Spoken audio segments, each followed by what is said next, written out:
Fellow citizens, distinguished ladies and gentlemen all, I say good evening once more. I want to remind you when I last spoke, that was on New Year's Eve day, I made a commitment to have a conversation with you.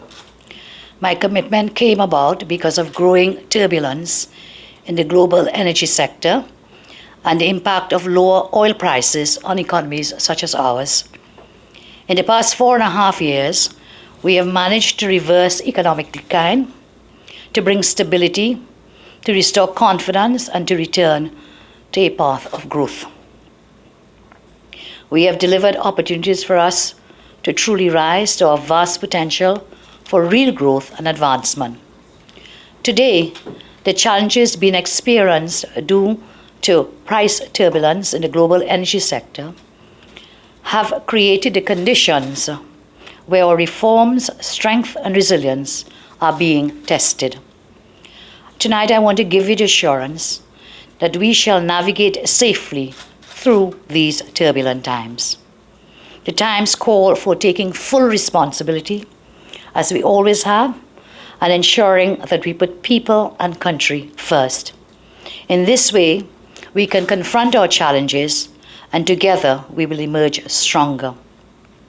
Let us take a look at the global energy situation. Over the past months, the price of crude oil moved from a high of US $107 per barrel in June 2014 to US 48.65 at the close of business yesterday. This represents about a 55% decline. The 2015 budget, as you may recall, last September, was based on the projected revenue and expenditure using price assumptions of US $80 per barrel for oil and US $2.75 per MMBTU of gas.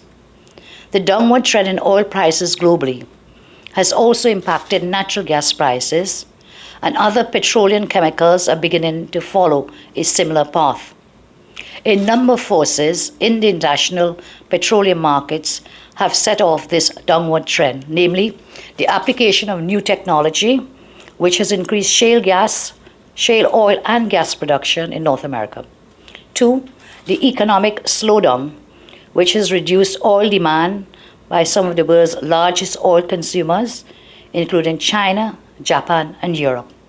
Thirdly, the leveraging of energy resources to achieve geopolitical objectives. And 4, the surplus of oil available in the market with continuing production by all producing countries. These dynamics have combined to create the current situation where, in order to successfully navigate this period of price turbulence, we must continue to act carefully and responsibly. It is noteworthy to recall that when I was a member of the government in the 90s, the oil price fell to as low as $9 per barrel. Yet, the economy was kept strong, investor confidence remained high, and stability was maintained. I make this reference to reinforce the point that Trinidad and Tobago has been here before and was able to overcome the challenges faced. The population can feel confident that once again, the nation is fortunate to have a government in place that has demonstrated responsible fiscal policies, that has balanced investments in social programs and people-centered development, whilst simultaneously turning the fragile economy we inherited in 2010 into the stable and strong one that it is today. Our economic reforms since 2010 have halted the decline, driven growth, and repositioned us to a place where we have settled over 80 outstanding wage negotiations, which we inherited, resolved the long outstanding $20 billion CL-HCU matter, and settled the huge debt to contractors amounting to over $2 billion. Our management of the economy has fortified us enough to manage challenges in a manner that will minimize the impact on our citizens. Today, the economy is strong and in good shape. Continued careful management of our priorities by placing people and country first will keep us on a path to growth and progress. When we took on the task of restoring stability, confidence, and growth in 2010, we implemented a modern economic management system which was able to respond immediately to fluctuations and trends in the world economy. And since October 2014, we have been evaluating a number of scenarios so as to be prepared for the possible challenges we will face ahead. It is also worthwhile to note that the International Credit Rating Agency, Standard & Poor's, and Moody's, and the U.S. Energy Information Administration have all projected that oil will rebound to between US $62.7 and US $70 in the near to medium term. However, in this fiscal year, we have decided to use an even more conservative assumption of an average of US $45 per barrel oil and US 2.25 per MMBTU for gas in order to adjust our national budget. What this means is that the shortfall we may experience in Trinidad and Tobago will be in the region of about $7.4 billion TT. It is worth noting that our fiscal discipline has allowed us to deliver a budget deficit for 2014 of $2.6 billion TT. This figure is $3.7 billion, or 55% less than the projected budget deficit of 2014. So, it is also very important to note that Trinidad and Tobago has been a gas-based economy for nearly 2 decades. We produce over 8 times more natural gas than crude oil on an energy equivalent basis. A large portion of our energy production and exports is, therefore, gas-based. In fact, I am told that natural gas now contributes roughly 65% of total energy revenue. These factors all play an important role in how we adjust our spending to maintain steady growth and stability. Fellow citizens, the things that matter most to you are the things that matter most to us as a government.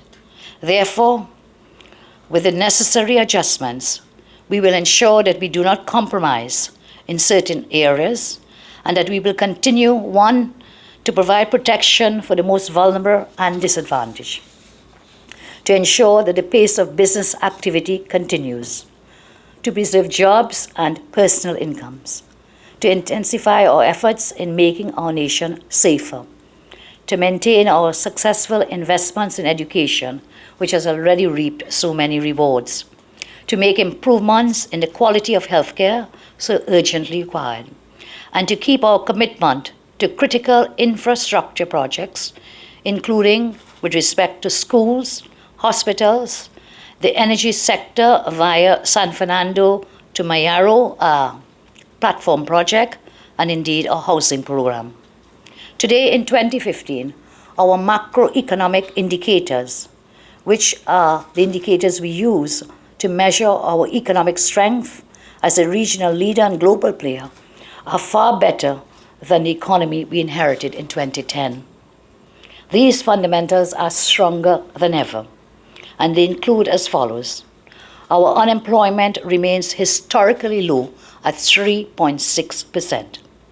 At the end of December 2014, our foreign reserves stood at US $11.3 billion, about TT $73 billion, an increase of almost 30% from 2010, and the highest ever in the history of our country.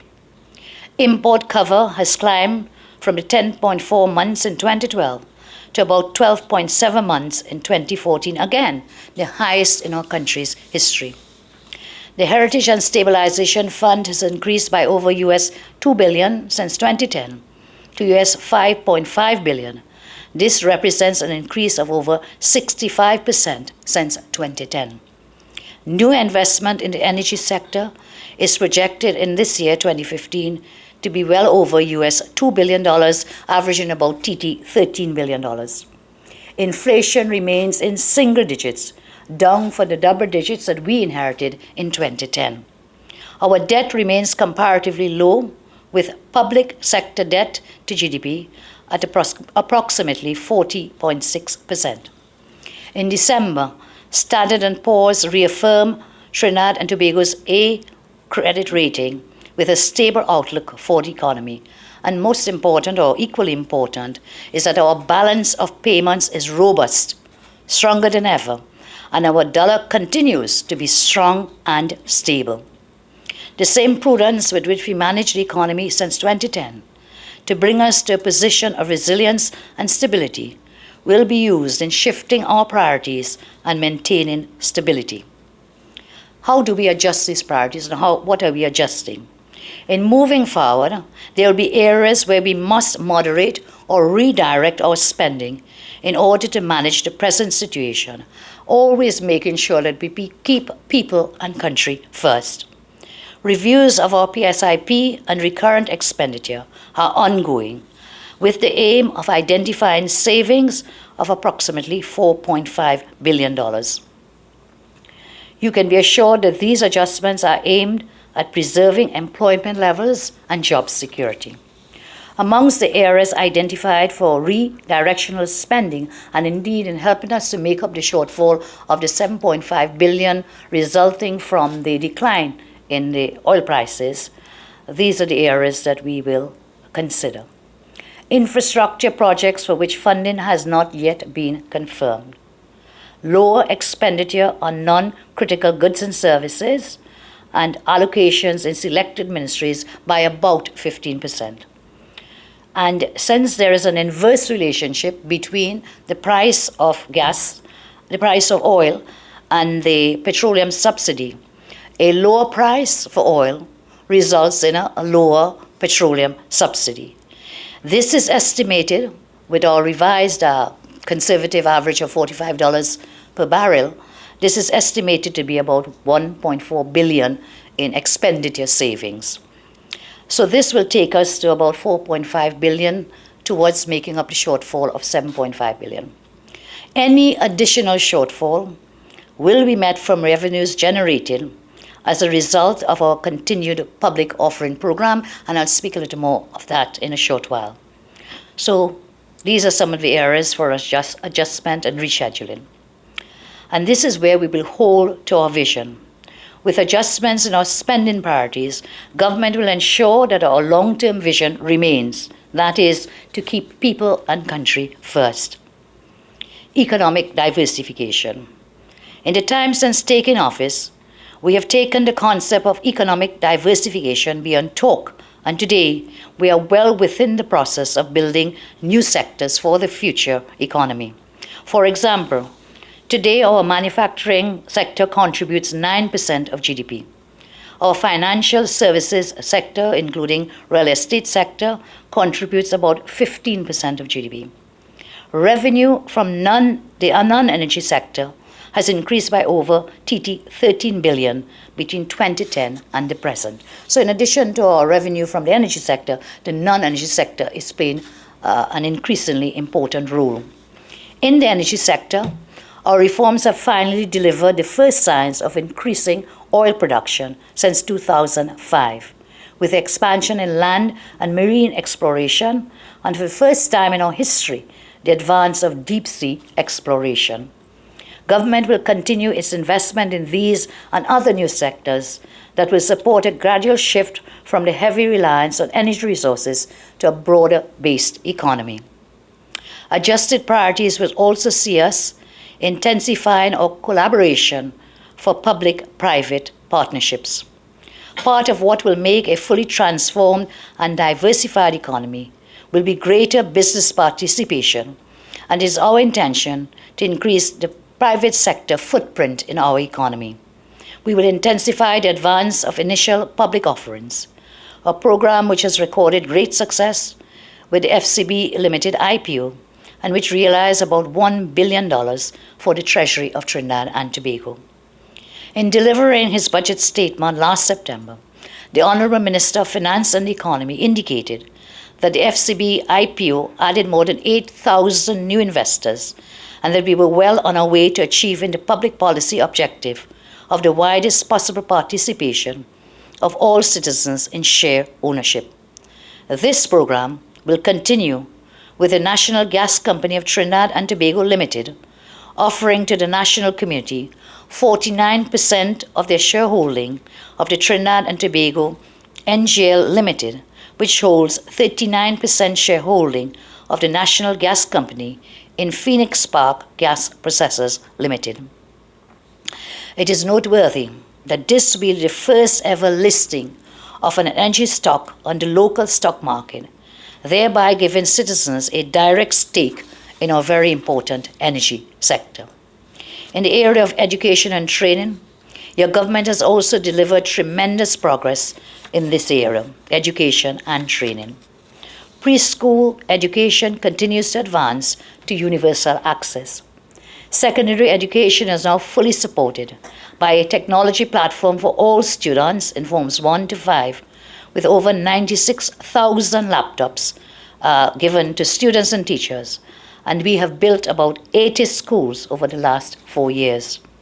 Tertiary education and skills training participation has achieved a milestone of 65.2% enrollment and continues to grow from the approximately 42% in 2010. Technical and vocational training now affords more opportunities for skills development to more people in more communities and in more disciplines than ever before. Our vision remains, and we place a high priority on ensuring that our nation's children and young people have every opportunity they need to build successful lives. With respect to infrastructure and construction, we say that rural enhancement and construction sectors that have been able to absorb a significant amount of semi-skilled labor, we will continue in that regard. A shift in our spending and investment priorities will see a maintained focus on transport and community infrastructure, rural development, and construction. The energy corridor. The San Fernando to Mayaro Highway remains a key investment for us to fully create the energy corridor in the south, where for decades a great deal of our energy wealth has been extracted and/or generated. By providing a strong link between the marine operations in the southeast and the industrial operations in the southwest, we will be securing energy for today and for future generations with the energy corridor highway San Fernando to Mayaro. Indeed, even as we shift priorities in government spending, we fully appreciate the need for strong and sustained social policies. To maintain our goals of a better quality of life for all, the system of support grants, senior citizens' pensions, the new minimum wage, and care support for new mothers will be maintained. Further measures to ensure that greater care is placed on managing us through this period of adjustment include Ministry of Finance and Economy and the Central Bank will continue to work closely to ensure that fiscal policy and monetary policy are calibrated and aligned as an additional measure to preserve stability. The Central Bank has also stepped up its supervisory vigilance to respond to any emerging risk to domestic financial stability arising from the decreased energy prices. I have instructed the Minister of Finance and Economy to collaborate with the relevant stakeholders in our country to monitor the state of the economy in the coming months and to report on a regular basis to Cabinet. As I close, I say, fellow citizens, ladies and gentlemen, in the 4.5 years, we have managed the economy and our resources with great care and dedication to ensure that our people and country are always first. It is because we have the experience and capacity to weather these challenges, and because we have been here before, that we have positioned the economy on a strong footing that make these commitments and assurances possible. The adjustments in our priorities will continue to create greater harmony between social progress and economic advancement, and we will successfully manage the challenges and emerge stronger together. I am of the firm view that this is no time for sudden changes in the direction of economic development policies. Such an approach would negatively impact your comfort, investor confidence, business expansion, and employment. I am also of the firm view that using a period of challenges to promote fear and panic will be irresponsible and will have the impact of creating problems where in fact no such problems exist. We can withstand the lower oil prices, and indeed I say respectfully, the right government is in place at the best possible time. Since 2010, whilst the world reeled from recession, this administration has curbed wanton spending and redirected resources in the best ways. This has kept us strong and progressive. I take this opportunity to pay tribute to the two Ministers of Finance and Economy we have had guiding us over the past 4.5 years.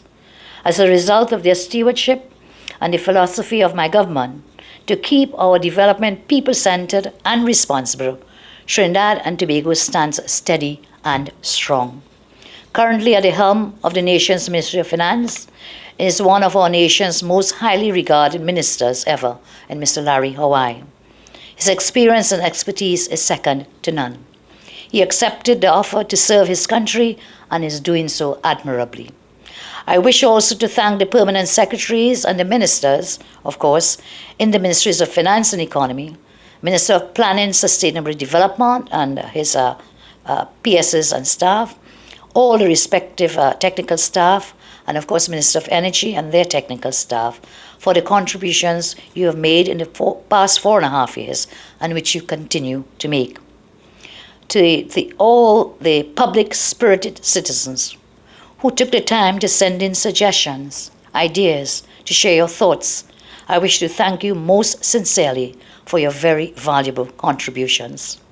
I remain steadfast in always listening to the collective wisdom of the people and will continue working to secure your lives and your well-being and to building a better future for all. History will record this period as one of our finest hours when we stood strong, made the right choices, exercised the right amount of restraint, held the right course, and indeed saw the right results. We have the capacity, we have the will, we have the passion to secure our future. As I said before, together we will emerge stronger. May God continue to bless you all, and may God continue to bless Trinidad and Tobago. I thank you very much.